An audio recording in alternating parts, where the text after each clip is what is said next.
Rabbi shrah li sadri wa yassir li amri wa hlul 'uqdatam min lisani yafqahu qawli.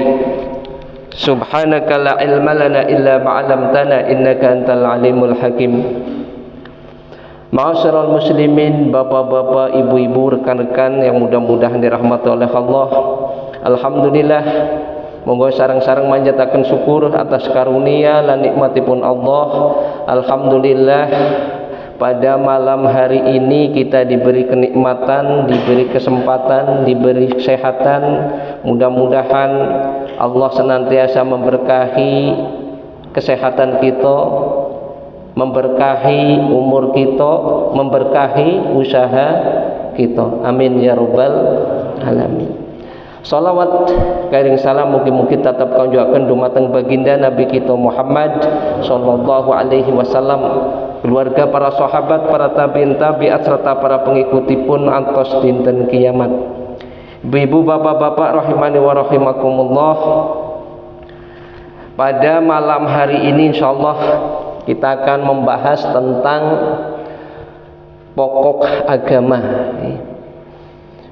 Mengambil satu dalil ataupun hadis yang terkenal, ya, banyak sudah dibahas, mungkin termasuk banyak di dalam beberapa kitab hadis, termasuk kalau di dalam kitab hadis Arba'in An-Nawawi, ini hadis yang kedua yang menggambarkan tentang pokok-pokok dalam agama Islam.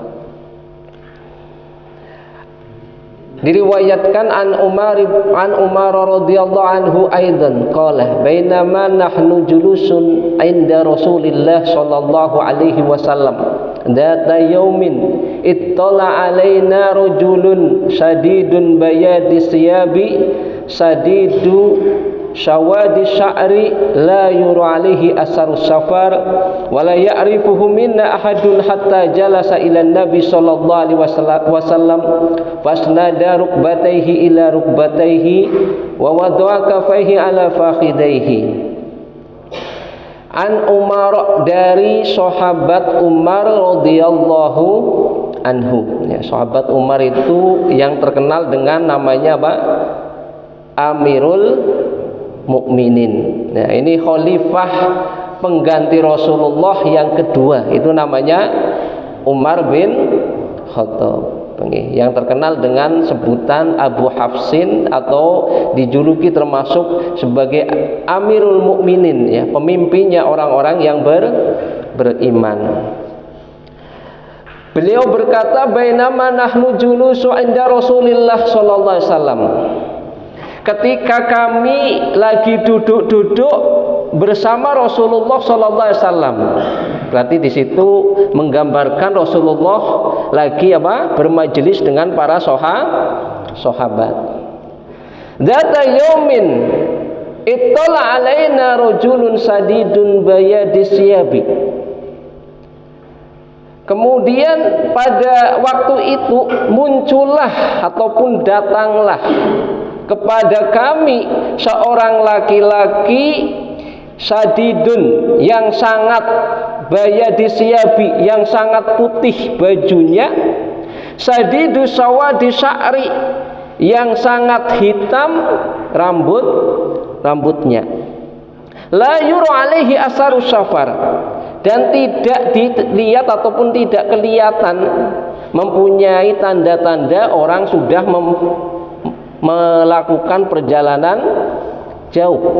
Wala ya'rifuhu minna, dan tidak ada yang tahu di antara kami.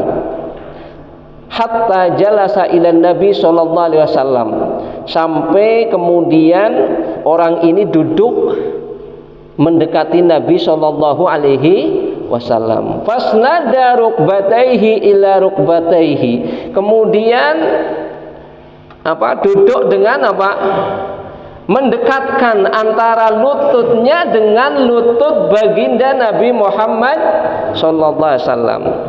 Wa wada'a kafaihi ala fakhidaihi, dan meletakkan telapak tangannya di atas paha Rasulullah sallallahu alaihi wasallam. Wa qala, kemudian berkata, ya Muhammad, wahai Muhammad, akhbirni anil Islam, kabarkan tentang Islam.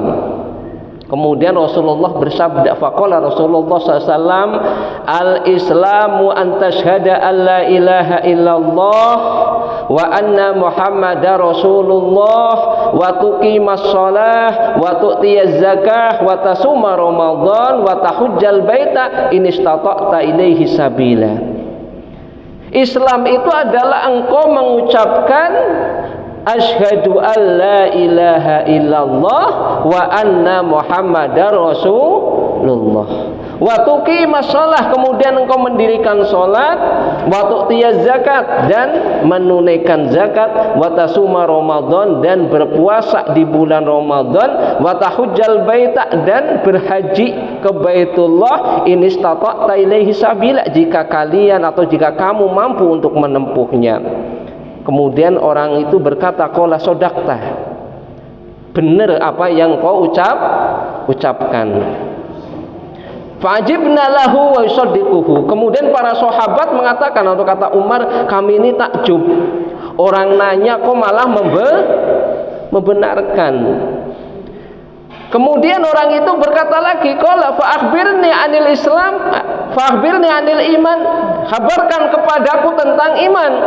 Kemudian qala, kata Rasulullah atau sabda Rasulullah, antu'mina billahi wa malaikatihi wa kutubihi wa rusulihi wal yaumil akhir wa tu'mina bil qadari khairihi wa syarihi. Yaitu engkau beriman kepada Allah, malaikatnya, kitab-kitabnya, dan rasulnya, dan yaumul akhir, dan beriman kepada qada dan qadar, yang baik atau yang buruk. Kemudian orang itu berkata lagi, qala sodakta, benar apa yang kau ucapkan. Qala, kemudian dia berkata lagi, fa akhbirni anil ihsan, kabarkan kepadaku tentang ihsan. Kemudian sabda Rasulullah, qala anta'budallah ka'annaka tarahu fa illam takun tarahu fa innahu yaraka. Yaitu engkau beribadah kepada Allah seakan-akan engkau melihatnya. Jika kamu belum mampu melihatnya, maka sesungguhnya Allah melihat kamu. Kemudian hadis ini diteruskan tentang pertanyaan hari kiamat. Kemudian setelah itu termasuk menanyakan, setelah itu orangnya pergi gitu ya, pergi. Kemudian Rasulullah itu mengkabarkan ataupun nanya, ya Umar, iya, siapa orang itu? Ya, kata Umar mengatakan apa? Allah wa rasuluhu a'lam, Allah dan rasulnya lebih tahu. Kemudian Rasulullah mengatakan, innahu Jibril yu'allimukum dinakum. Itu adalah malaikat Jibril yang mengajarkan kepada kalian tentang agama. Ini hadis ini banyak membahas ya. Pertama, bahwa kalau dari sisi pokok agama itu ada 3 ya Pak Bu ya. Pokok agama itu ada 3. Pertama adalah Islam, yang kedua adalah iman, yang ketiga adalah ihsan ya. Ini tingkatan ya, tingkatan daripada kemuliaan ya. Kemuliaan dalam agama Islam itu dasar, paling dasar itu Islam. Ada, kemudian tingkatan kedua adalah iman, tingkatan ketiga adalah ihsan. Dan tingkatan ini tidak bisa diraih kalau dia belum melakukan satu tahap kepada meningkat kepada tahap berikutnya. Jadi selesai satu tahap sempurna baru meningkat gitu ya. Karena pernah juga orang Arab Badui gitu ya, itu datang kepada Rasulullah ya, itu mengaku gitu ya, aku sudah beriman. Tapi kata kemudian apa, Allah memerintahkan kepada Nabi Muhammad mengatakan gitu ya, katakanlah ya, aslamna, aku sudah berislam ya. Artinya bahwa tidak semua orang yang sudah berislam ini mampu mempunyai tingkatan iman, ya. Dan tidak semua orang yang beriman mampu dalam tingkatan ihsan. Ya. Ini kalau dari segi tingkatan di dalam agama. Kalau dibahas dari segi ilmu, gitu ya. Islam itu berkaitan tentang urusan-urusan fikih, ya, urusan-urusan fikih. Ada apa? Pertama syahadat, kemudian apa? Sholat, zakat, puasa, haji, ya, atau yang dikenal dengan rukun Islam. Kemudian iman ini berkaitan dengan ilmu akidah, ya, tentang ilmu apa? Akidah, yaitu tentang iman ya, yaitu rukun iman kepada Allah, iman pada malaikatnya, iman pada kitab-kitabnya, iman kepada hari akhir, iman kepada qada dan qadar. Kemudian tingkatan yang paling tinggi adalah ihsan. Kalau segi ilmu ini adalah ihsan itu ada pada akhlak, gitu ya, pada apa? Akhlak ini ya. Nah, kita akan bahas ternyata ada juga dari segi para ulama-ulama tasawuf ini ya. Ini juga mengelompokkan bahwa berkaitan dengan masalah amal bagi seorang muslim itu juga dibagi menjadi 3 ya. Karena memang ini dalam masalah di dalam kebanyakan umat Islam itu ada yang menganggap bahwa tasawuf itu sesat, ya, karena memang ada juga perilaku tasawuf itu ada yang apa? Sesat. Tapi tidak semua bahwa tasawuf itu sesat. Tasawuf itu berkaitan dengan masalah pembersihan hati, gitu ya.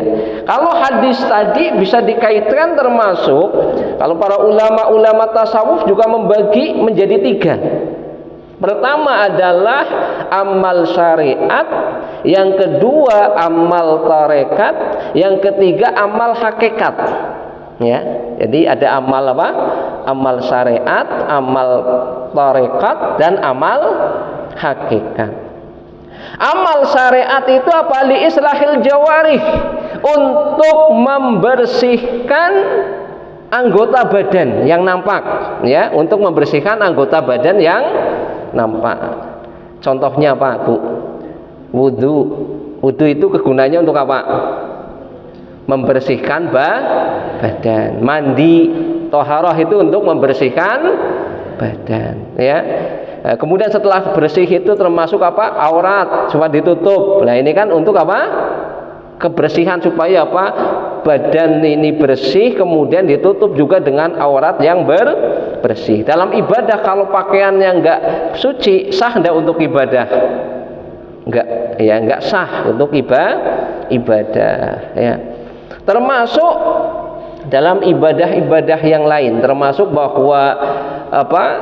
Syariat itu adalah untuk li islahil jawarih. Ya, contoh lain termasuk puasa, ya. Puasa itu adalah untuk memperbaiki badan kita supaya apa? Supaya sehat, ya. Maka disebut kata Rasulullah, sumu tasihu, ya. Berpuasalah, maka engkau akan menjadi sehat. Dan ternyata baru akhir-akhir ini aja, yang baru masa-masa modern sekarang, yang para dokter itu meneliti, bahkan sampai karena penelitian itu dianggap apa? Dianggap bagus, ya, itu dapat Nobel, gitu ya, dapat penghargaan internasional.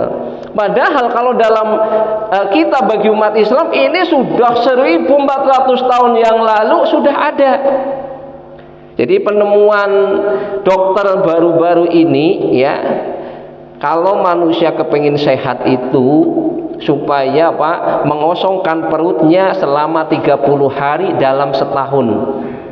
Ini dalam setahun apa? Supaya apa? Kosong perutnya dalam waktu siang selama 30 hari. Kemudian dalam setiap hari atau dalam setiap bulan itu 6 hari dikosongkan perutnya di waktu siang, ya. Nah ini berarti kan sesuai dengan petunjuk baginda Nabi kita Muhammad Sallallahu Alaihi Wasallam dan syariat Islam. Umat Islam sudah menjalankan, ya. Kita puasa yang wajib berapa? Sebulan sekali dalam 1 tahun. Kemudian disunahkan, ya, disunahkan dalam setiap bulannya supaya puasa 8 hari. 8 hari itu ternyata apa? Puasa Senin, Kemis, ya. Sepekan 2 kali, berarti sepekan apa? Sebulan ada berapa pekan? 4, berarti 4 kali 2, pinten? 8. Nah, ini penemuan seperti ini dapat penghargaan loh Pak, Bu, ya. Padahal ini sudah 1400 tahun yang lalu sudah dijalankan oleh umat Islam, gitu ya. Maka insya Allah kalau orang itu membiasakan puasa ini untuk membersihkan apa? Li islahil jawarih, li islahil jasad. Jadi bahkan penelitian memang kalau orang kepingin sehat itu banyak apa? Puasa itu ya. Jadi orang puasa biasanya lebih apa? Sehat gitu ya. Itu contoh, berarti syariat itu adalah apa? Li islahil jawari. Begitu pula zakat, ya. Zakat itu supaya apa? Hartanya bersih. Kalau kita makan akhirnya menjadi sehat. Tapi kalau harta itu kotor itu ya, nah ini akan menjadi apa? Badan juga gampang sakit, ya. Kemudian termasuk apalagi haji. Haji itu ibadah apa Pak, Bu? Haji itu ibadah apa? Anggota badan. Ya, ibu-ibu di sini jarang jalan-jalan. Coba kalau umroh apa haji perlu jalan apa mboten? Coba ngiter tawaf itu kan. Nah, ini jalan, ya kan? Orang jalan ternyata jadi sehat apa mboten? Sehat. Berarti apa? Li islahil jawarih, untuk memperbaiki anggota badan. Kemudian yang kedua adalah amal tarekat, ya. Amal tarekat itu adalah apa? Li islahil qulub, yaitu untuk memperbaiki hati, ya, untuk memperbaiki hati. Kemudian yang ketiga adalah amalul haqiqah li islahil arwah, yaitu amal hakikat, yaitu untuk memperbaiki ruh, ya, untuk memperbaiki ruh. Nah, ini pembahasan ini bisa didapatkan di dalam syarah kitab Al-Hikam, ya, karangan termasuk apa? Ibnu Athaillah gitu ya. Nah, ini berkaitan dengan masalah ternyata bahwa ada kaitan tentang pokok-pokok agama ini ternyata ada pada termasuk dalam ilmu-ilmu tasawuf pun masuk gitu, seperti itu ya. Nah, dimasukkan ya.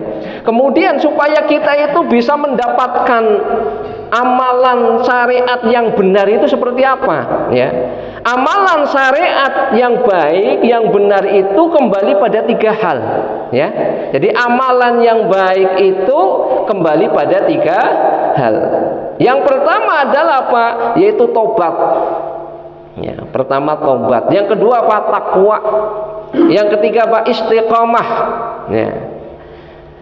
Tobat yaitu apa? Untuk membersihkan diri dari maksiat. Karena memang dalam beramal itu ya, ada amalan yang mendatangkan pahala, ada amalan yang mendatangkan dosa. Amalan yang mendatangkan pahala itu ibadah. Adapun amalan yang mendatangkan dosa itu maksiat. Setiap orang, setiap muslim banyak yang juga melakukan kesalahan dan dosa.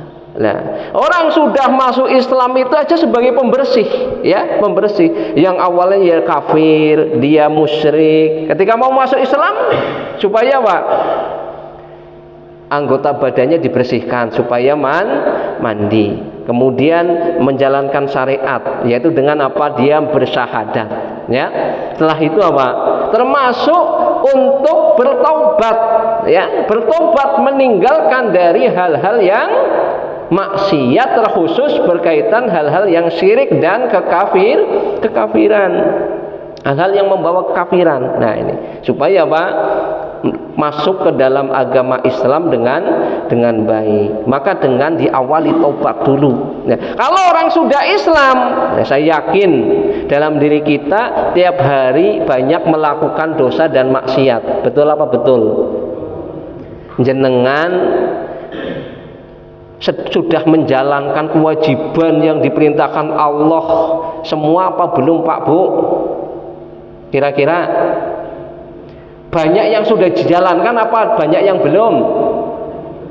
Contoh ya, sholat itu banyak enggak orang Islam yang tidak ngerjakan sholat? Banyak enggak? Banyak. Alhamdulillah, insya Allah kalau di sini yakin jenengan semua pada ngerjakan sholat. Tapi banyak di antara orang Islam ini yang sholat saja tidak ngerjakan, ataupun mungkin ngerjakannya nanti kalau Jumatan.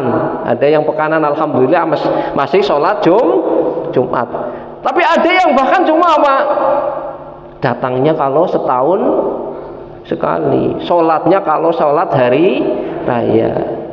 Teng mriki wonten Bu? Oh mboten, alhamdulillah. Atus saten nggih, mudah-mudahan wonten teng Amerika mawon nggih. Nah mriki mboten nggih. Nggih. Jadi kita dianjurkan untuk tobat. Ibu-ibu tanglet nutup aurat wajib napa sunah Bu? Pun lah saged nglampahi napa dereng? Nah, perlu tobat napa mboten? Perlu tobat. Nggih. Nah, nggih berarti napa dereng saged nglampahi kewajiban-kewajiban ingkang mungkin sanes-sanesipun. Kadang-kadang mungkin ibu-ibu kadang-kadang sering bantah kali bapaknya napa mboten. Nah, taat kali suami hukumnya napa wajib napa sunah? Wajib. Nek bapaknya ngajak teng kamar wonten sing ibune nolak? Oh mboten, alhamdulillah. Berarti taat sedaya nggih. Nggih, kan kadang-kadang lagi wah kathah wonten tiyang sing berbagai macam alasan gitu kan.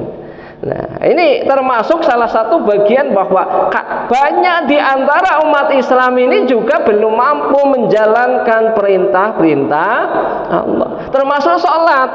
Sholat yang paling afdal itu dikerjakan di mana, Pak? Teng pundi? Teng masjid. Bapaknya pun saged istiqomah jamaah terus dereng. Berarti perlu taubat. Perlu introspeksi. Kira-kira salat kula pun bener napa dereng. Gitu kan. Nah, ini berarti amalan taubat ini adalah salah satu upaya untuk memperbaiki diri kita, gitu ya. Bagaimana agar ibadah itu bisa meningkat, ya. Maka taubat. Kemudian kalau sudah ada taubat itu berupaya meningkat. Ibadah ini supaya ditingkatkan. Nah, kalau orang sudah meningkat maka insya Allah akan yang disebut dengan apa? Ketakwaan, ya. Yang disebut dengan apa? Ketakwaan. Ketakwaan. Nah, ini perlu jalan terus, sholat jamaah terus, kalau bisa istiqomah, ya kan? Nah, termasuk apa? Selain sholat, ya, mungkin bapak-bapak, ibu-ibu juga menjaga, ya, aurat juga ditutup, bahwa aurat itu adalah menghukumnya wajib untuk ditutup, ya. Kemudian yang lainnya apa? Kewajiban sebagai seorang muslim selain sholat apa Pak Bu? Nek puasa, bulan puasa Ramadan nglampahi napa mboten? Alhamdulillah nglampahi. Zakate sing gadah nglampahi napa mboten? Nglampahi. Wah, alhamdulillah rijos kata-kata niki. Nah, ini perlu ketakwaan, ini perlu dijaga, ya, perlu dijaga. Nah, pamalih ditambah namipun ketakwaan itu hal yang wajib ditambah dengan yang sunnah supaya ditingkatkan. Dan ini dijalankan supaya istiqomah. Supaya apa? Istiqomah. Karena amalan-amalan yang dia jalankan dengan istiqomah terus menerus, nah ini yang akan menjadikan kita hidup itu akan meningkat pada level berikutnya. Kedua, ya.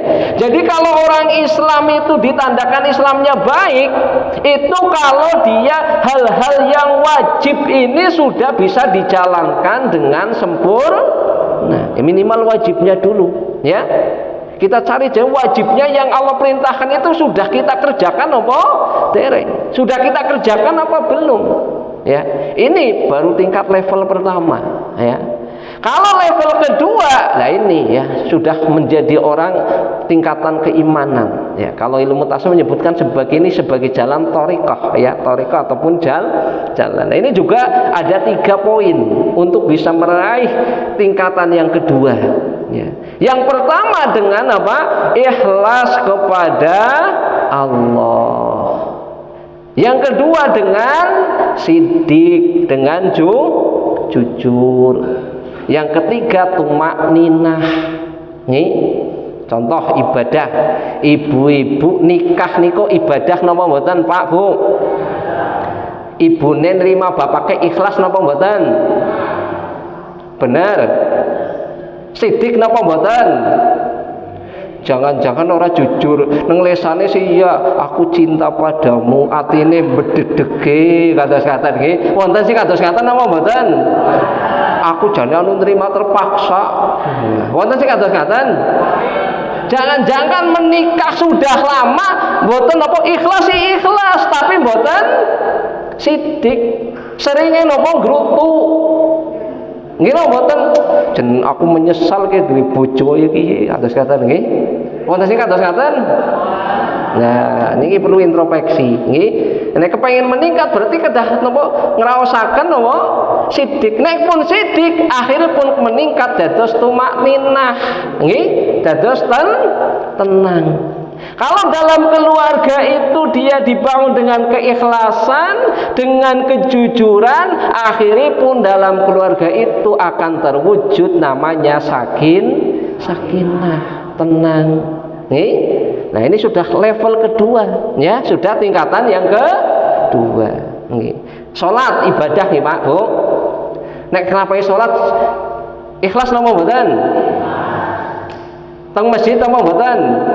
Teng masjid ikhlas jamaah teng masjid, atine kali lisane sami napa mboten? Nah niki bener kita niku pun sidik napa mboten? Jangan-jangan Allahu Akbar kaida mau pitike urung mlebu. Wonten sing kados ngaten? Tembe Al-Fatihah mungkin imame ngucapaken napa? Alhamdulillahirabbil alamin. Aduh jeneng aku kayak mau dening ditagih utang urung teng bayar keprime ya ngene. Lagi sholat malah mikirin utang. Wonten sing kados ngaten? Sholat Isya alhamdulillah grimis ngesuk teng manja. Wonten sing kados ngaten?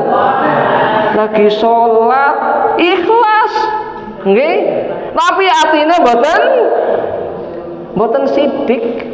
Nggih, mboten jujur.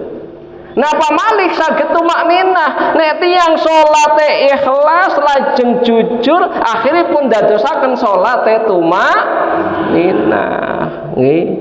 Karena kadang-kadang napa malih kula kedene jar kula mbek apa salatku dimami suwe temen kados ngaten nggih. Lah berarti mboten dadosaken apa nah, mboten dadosaken tentram, nggih. Nek salat kita niku mboten tentram, mboten tenang. Lah niki level kedua dereng saged.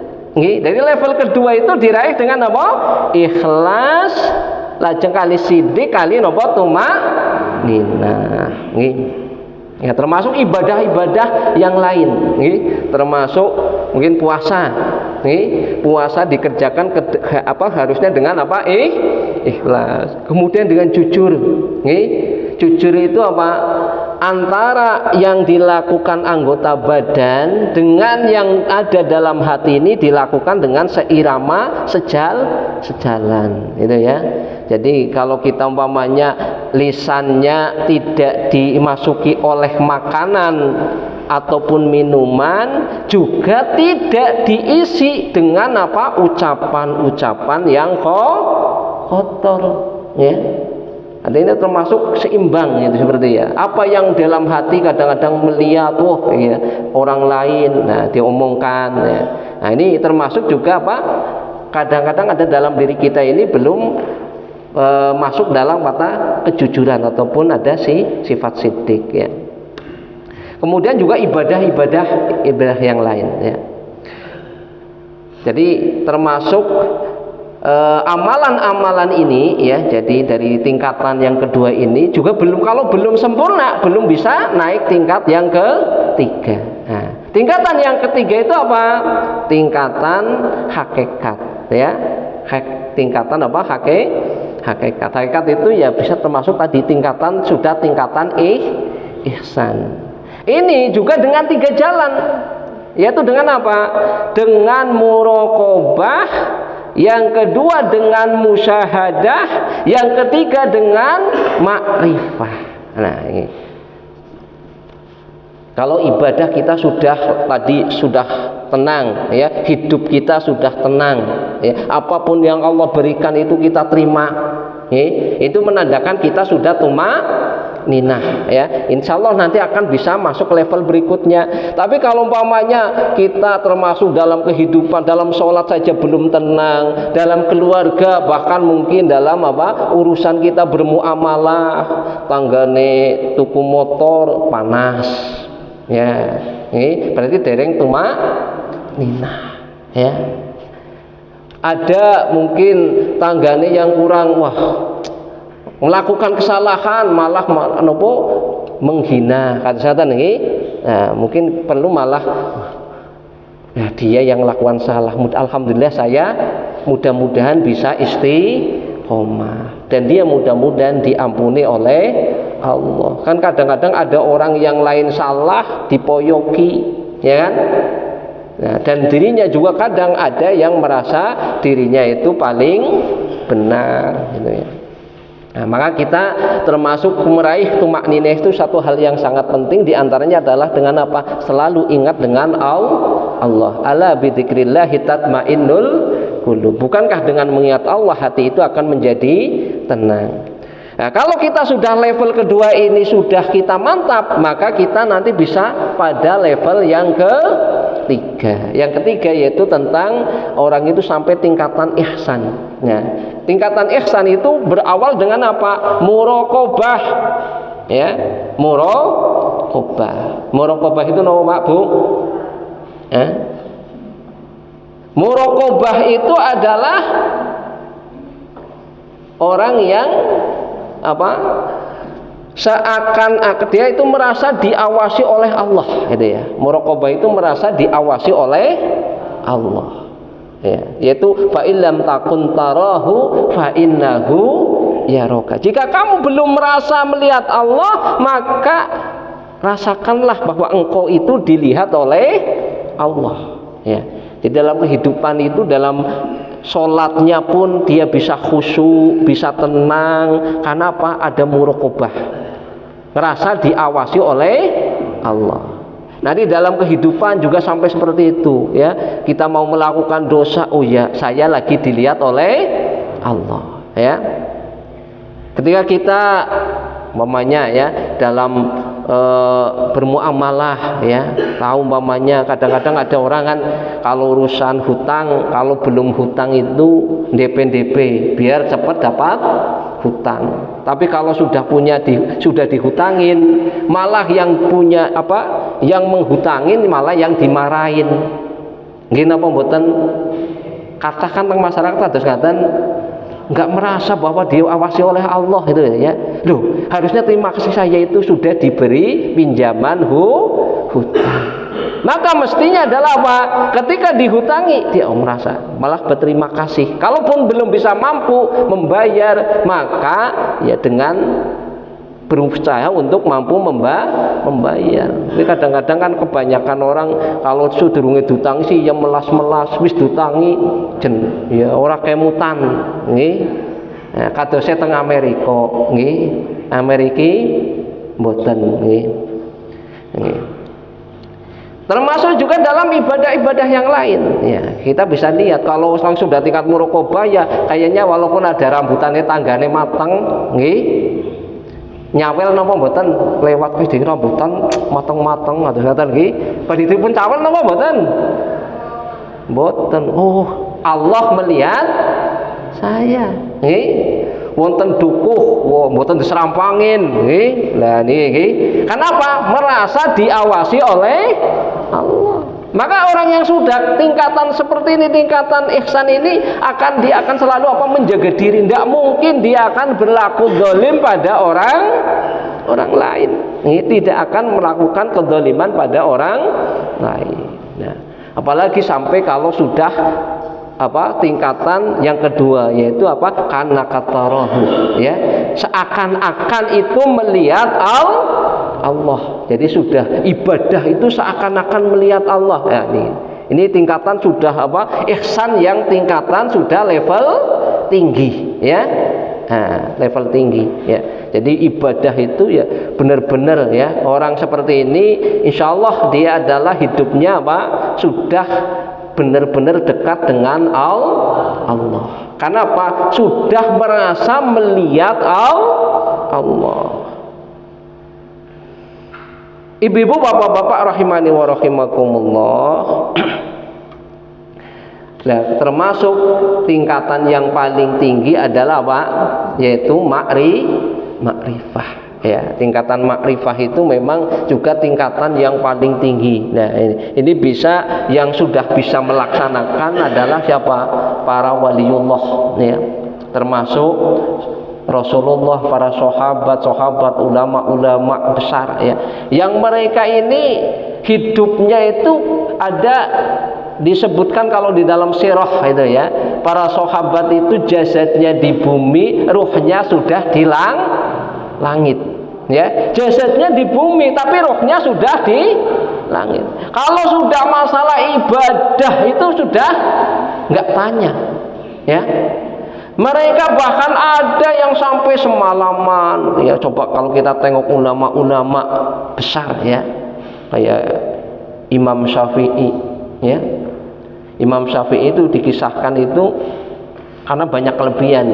Contoh pernah Imam Ahmad bin Hambal itu muridnya ini selalu memuji-muji Imam Syafi'i. Ketika itu anaknya Imam Ahmad bin Hambal ini penasaran, ya. Penasaran, kepengin tahu jadi Imam Syafi'i itu siapa, orangnya kayak apa, hebatnya seperti apa. Nah, ternyata berkunjung ke rumahnya siapa? Ahmad bin Hambal bertamu dan tidur di situ. Nah, ini putrinya cerai ngamati. Malam tidur, nih kelihatannya dia dari malam itu sampai pagi itu nggak bangun, cuma sering kedengaran ngelilir gitu, ya, ngelilir gelibet gitu kadang-kadang. Tapi nggak bangun, nggak kelihatan sholat malamnya, nggak kelihatan kelebihan. Mungkin dikira orang yang ulama besar itu mungkin bangunnya jam 12 gitu sepertinya. Nah, akhirnya setelah itu beberapa hari ini bertamu sampai 3 hari. Nah, ini anaknya ketika mau pulang itu memberanikan diri, tanya, ya Syekh, saya itu aneh itu, ya. Kata bapak saya itu jenengan itu banyak kelebihannya, ya. Tapi kok saya lihat itu jenengan itu di sini kalau malam ya biasa, kalau pagi makan juga di sini lahap di rumah saya, gitu kan. Kemudian kalau malam nggak banyak kelihatan ibadah. Nah, kemudian hanya Imam Syafi'i mengatakan, mungkin ya bahasa itu mungkin nak gitu, ya. Saya itu kenapa senang makan di sini? Saya yakin makanan di sini itu dijamin halalnya. Karena bapakmu itu adalah orang berilmu. Nggak mungkin ada makanan di sini itu makanan yang haram. Makanya saya makan di sini itu lahap, gitu, ya. Kemudian tahu enggak, saya itu kalau malam memang nggak banyak tidur. Tapi dalam semalam itu ternyata bisa menyelesaikan masalah 70 permasalahan dari umat Islam. Jadi walaupun tidur itu ternyata sambil mikir, belajar, ya. Nah, nek kados kita nek film kinten-kinten wonten sing dipikir napa mboten, Pak? Mboten. Imam Syafi'i itu tidur tapi ternyata membahas masalah umat, gitu ya. Bisa menyelesaikan urusan agama ini sampai 70 lebih, gitu ya, permasalahan syariat, gitu ya. Itu tidurnya Imam Syafi'i. Artinya apa? Menandakan bahwa masalah kehidupannya itu adalah digunakan banyak untuk ibadah, ya, walaupun ibadahnya enggak kelihatan, ya. Nah, termasuk juga ulama-ulama yang lain. Kalau kita tahu sejarah kayak Imam Nawawi itu, ya, Imam Nawawi itu termasuk ulama yang tersohor, ya, banyak mengarang kitab-kitab itu, ya. Itu malamnya masya Allah jarang tidur, ya. Ternyata apa? Belajar menyelesaikan kitab gitu seperti itu, ya. Nah, artinya bahwa kehidupannya itu adalah memang ternilai ibadah, itu ya. Jadi termasuk orang yang tingkatan sampai tingkatan paling tinggi itu sudah kedekatannya kepada Allah itu sangat tinggi, ya. Wallahu a'lam bishawab, ya. Intinya bahwa dalam pembahasan malam hari ini berkaitan dengan masalah pokok agama itu ada tingkatan-tingkatan dalam beramal soleh, ada tingkatan-tingkatan dalam berislam. Walaupun kita memang jangan mengharap bahwa kita itu masuk surga itu gara-gara amal, ya. Karena ternyata kalau dibandingkan amal dengan apa? Kemuliaan Allah itu tidak ada bandingnya. Ya, pernah ada dikisahkan itu ada seorang yang dia itu hidupnya itu dia di satu pulau, ya, di satu pulau. Kemudian dia diberi satu mata air sama pohon buah, ya, apa itu ya, ini buah itu ya. Kalau dia minum itu nggak perlu masak, langsung ngambil dari mata air langsung diminum. Kemudian dari makan itu tinggal ngambil langsung dimakan. Sisa kehidupannya adalah untuk apa? Ibadah, hanya untuk ibadah kepada Allah selama 500 tahun. Ini hidupnya 500 tahun. Itu digunakan hanya untuk ibadah kepada Allah. Sisanya makan tinggal ngambil, ya, langsung makan langsung minum, terus untuk ibadah terus, ya. Hingga suatu saat diceritakan itu di akhirat itu orang ini Allah perintah pada malaikat, masukkanlah orang ini ke dalam surga karena rahmatku. Orang ini ngeyel, ya, ngeyel. Enggak, ya, masukkanlah ke surga karena amal solehku, ya. Dia ngerasa sudah banyak beramal soleh. Nah, kemudian Allah perintah lagi, masukkan hambaku ini ke dalam surga karena rahmatku. Kemudian orang ini juga mengatakan, enggak, saya ini masukkanlah ke surga karena apa? Amal solehku, ya. Nah, sampai 3 kali. Akhirnya setelah itu masukkan orang ini ke dalam neraka, ya. Nah, ini orang ini langsung protes, ya Allah, ya, kenapa saya ini banyak amal solehnya kok bisa masuk neraka? Sekarang coba timbang antara rahmatku dengan amal solehmu, ternyata nggak seimbang, ya, nggak seimbang. Artinya bahwa apa yang Allah berikan bagi kita itu, ya, rahmat Allah yang diberikan bagi hambanya, bagi manusia, ya, dari kesehatannya, dari umurnya, dari semua kenikmatan yang Allah berikan kepada kita, itu bagian daripada rahmat Allah, ya. Jadi kalau kita beramal soleh sebanyak apapun itu, ya, itu ternyata tidak mampu untuk membalas dari rahmatnya Allah. Nah, tapi memang kewajiban kita yaitu untuk banyak beribadah, karena sebagai salah satu bentuk kesyukuran kita kepada Allah, nih. Makanya sampai nanti kalau ada orang yang sampai karena hidupnya berjuang demi Islam, bahkan sampai mati gara-gara ibadah kepada Allah, itu saja nanti di akhirat menyesal, ya, menyesal. Kepengen bangun lagi, kemudian kepengen berjuang terus di jalan Allah sampai mati lagi. Itu padahal orang sudah mencurahkan kehidupannya untuk perjuangan Islam, apalagi yang tidak, Gitu ya. Mudah-mudahan karena kita ada di dunia ini adalah ladang amal, dan kita berharap mudah-mudahan dengan kita beramal soleh, Allah akan memberikan kepada kita rahmatnya dan memuliakan kita di dunia dan akhiratnya. Mungkin itu dulu ya pembahasan pada malam hari ini. Kurang lebihnya mohon maaf. Kita akhiri. Billahi taufiq wal hidayah. Assalamualaikum warahmatullahi wabarakatuh.